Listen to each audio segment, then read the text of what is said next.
Now, you've probably heard that discs don't heal.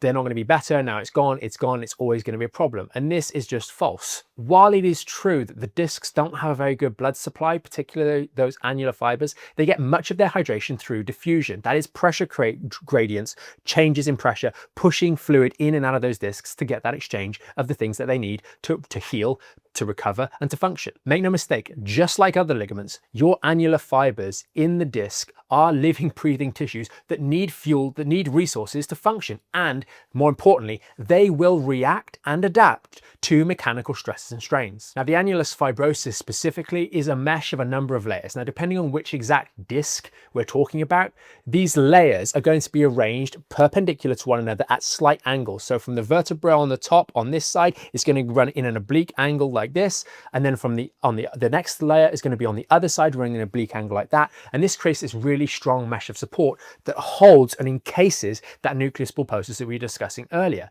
But these things are going to react to the mechanical stresses and strains that you put on them. It's helpful if we consider muscles. We know very well that if we put muscle fibers under stress and strain repeatedly over a long period of time, providing it's not too much strain such as to cause injury, those muscles will adapt and increase their capacity to deal with the forces that are put on them.